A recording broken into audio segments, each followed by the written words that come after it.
This part 2 of Colonel M. Roy's battlefield experience in handling Pakistan infiltration in Kashmir that led to the exodus of Kashmiri Pandits. We are really proud of you and we salute you and we thank you so much for sharing your experiences. Okay, I'll start my narration of part 2 now.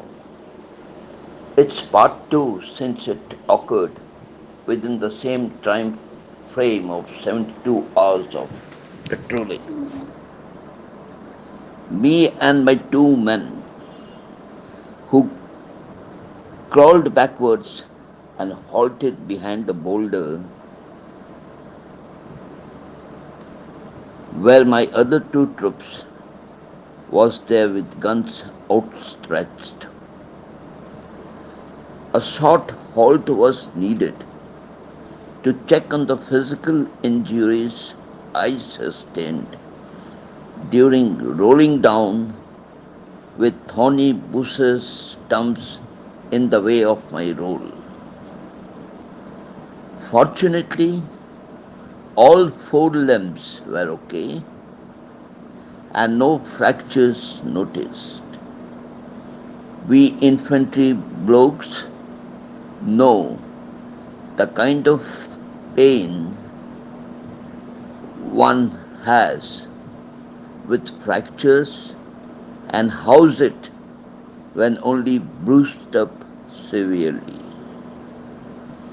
I suffered severe and extensive lacerations on my elbows, knees, and ankle region. My face and neck too was bruised up, but glad that my limbs were functioning properly when I checked them by moving them in all directions. My boys also thank God on my behalf. During this short halt, my radio set rang and my second in command informed me that I should try to go across LOC and blast the masjid some 150-200 meters inside. You see, a few nights before, a bunch of these Pakis came into our area and blasted one of our temple, which incidentally was constructed on request of the villagers by one of my Jat regimental battalion, which happened to be located where we were, where we are now, some 6 years ago. These rascals also left some anti-personnel mines after blasting our temple, and sadly, our engineer corps officer, who came in with his men and equipment to check and remove any unexploded items, stepped on one of these anti-personnel mines.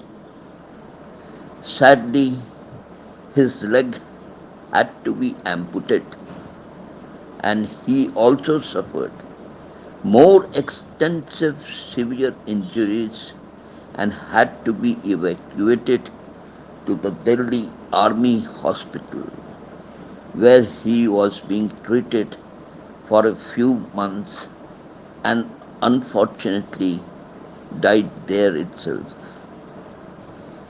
I did make a flying visit to Delhi to check on my commanding officer, who too got admitted there when his Junga got blasted by an ID.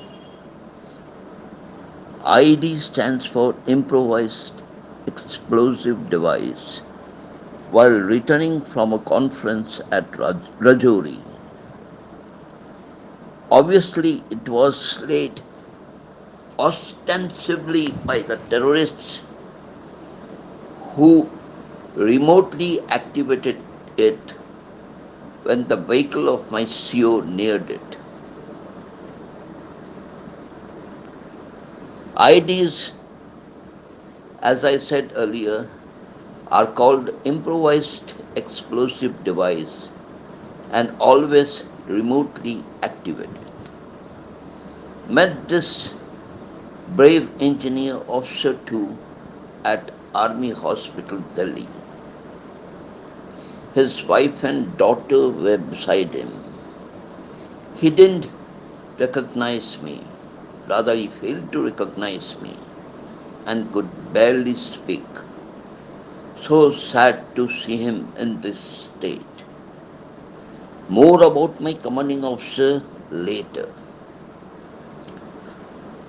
After getting the orders from my second in command, I told my men what we were to do now: go across and blast the masjid.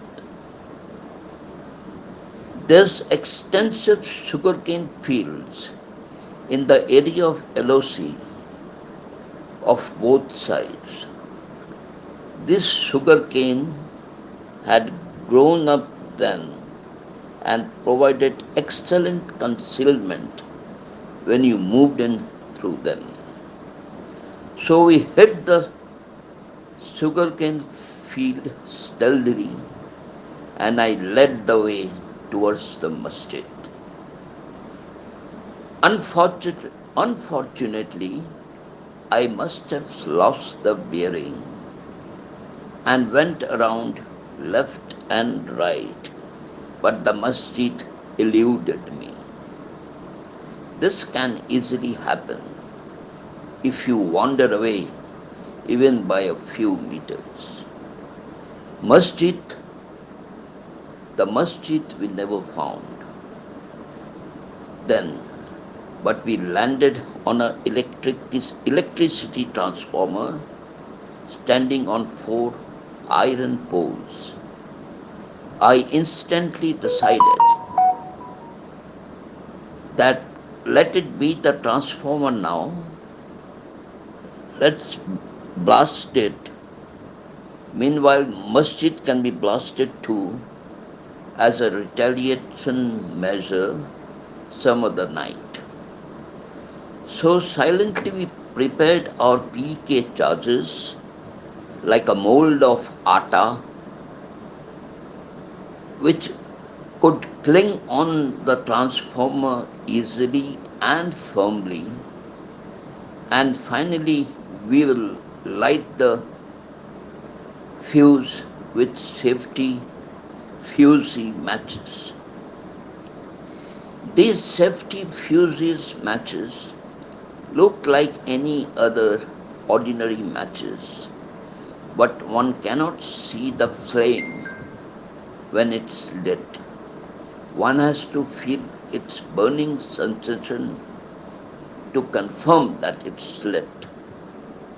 So we fixed the PK explosive on the transformer and lit the fuse after adequately measuring the fuse length so that we get 30 minutes to get away to a safe distance. We got away and waited stealthily in our area of LOC until we heard the sound of the blast. All hell broke loose on their area of LOC then with the blast.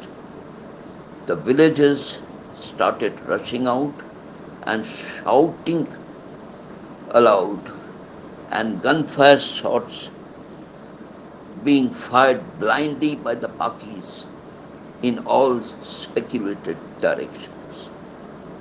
But we safely returned to our base and didn't wait to complete 72 hours, since it wouldn't have been safe for us to continue our patrolling after blasting their transformer. Yes, we did blast their masjid later after about a week and blew up one of the civil bus too standing there. undertaken by another young and bold daredevil company commander. Our commanding officer recovered from his injuries, though not fully after about 3 months of hospitalization. He had to be posted out to a staff appointment due to downgradation of his medical category, which entailed that he is not fit to command an active battalion. God was with us and ensured survival of our commanding officer. Nothing romantic about serving in our army, guys. It's a daily grind from break of day till nightfall when we powwow with buddies with hookah. Hookah is a typical item which we Jats possess. I had a portable hookah made by one of my boys, made out of a bulb, etc. We keep circulating this hookah